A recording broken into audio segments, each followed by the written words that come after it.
Hello friends, आज मी तुमच्यासोबत bread पकोड्याची एक नवीन रेसिपी शेअर करत आहे, ज्यामध्ये हे ब्रेड पकोडे एकदम क्रिस्पी क्रंची होतात आणि बिलकुलही ऑइली होत नाही। तर मग सुरू करूया।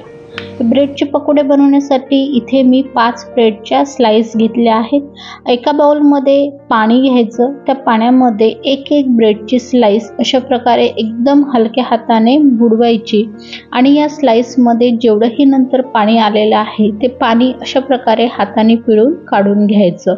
याच्यामध्ये बिलकुलही पाणी राहू द्यायचं नाही आणि अशाच प्रकारे मी 5ही ज्या ब्रेडच्या स्लाइस आहे त्या पाण्यामध्ये डीप करून त्यामधलं चोळून पाणी काढून घेतलेलं आहे।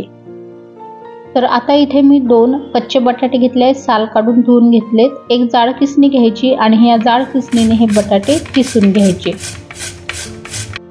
किसलेले बटाटे पाण्यामध्ये घालायचे एका बाउलमध्ये आणि हे बटाटे स्वच्छ धुवून घ्यायचे आणि यामधलं सुद्धा पाणी पिळून काढायचं बिलकुल अशा प्रकारे।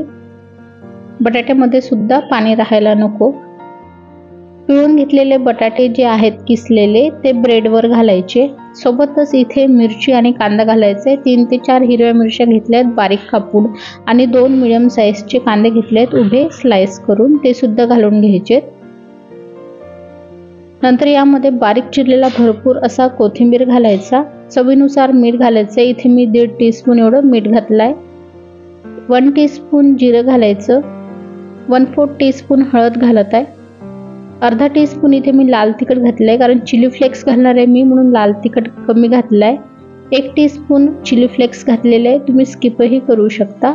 नंतर यामध्ये 2 ते 3 टेबलस्पून एवढं कॉर्नफ्लोअर घालायचे। कॉर्नफ्लोअर नसेल तुमच्याकडे तर तुम्ही इथे तांदळाचं पीठ सुद्धा घालू शकता। अर्धा टीस्पून धनिया पावडर टाकायचे।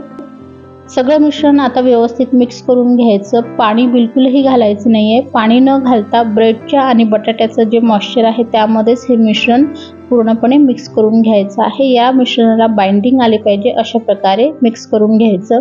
या मिश्रणामध्ये तुम्ही आलं लसूण पेस्ट किंवा आलं लसूण क्रश करून सुद्धा टाकू शकता। मी आज स्किप केलेली आहे, तुम्ही घालू शकता आवडत असेल तर। बघा, पाणी न घालता मी हे मिश्रण व्यवस्थित असं हाताने मळून घेतलेलं आहे आणि याला बाइंडिंग सुद्धा आलेली आहे। याचे पकोडे व्यवस्थित बनत आहेत, बघू शकता तुम्ही। अशाच प्रकारे आपल्याला हे मिश्रण करायचं आहे। तर आता पकोडे करून घेऊया।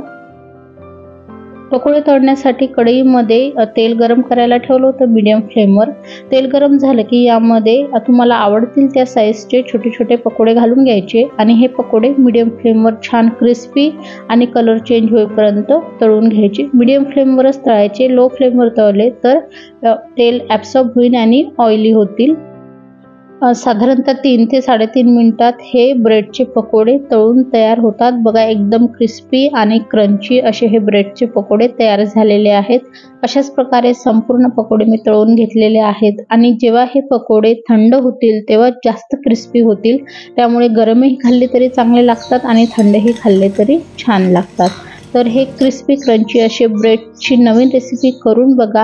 ही रेसिपी तुम्ही चहासोबत खाऊ शकता किंवा तुमच्या आवडत्या सॉस बरोबर, चटणी बरोबर, कशाही सोबत खाऊ शकता। मी आज सॉस बरोबर सर्व केले होते, सगळ्यांना खूप आवडले। तर मग ही ब्रेडची नवीन रेसिपी नक्की करून बघा आणि व्हिडिओ आवडला असेल तर लाईक करा।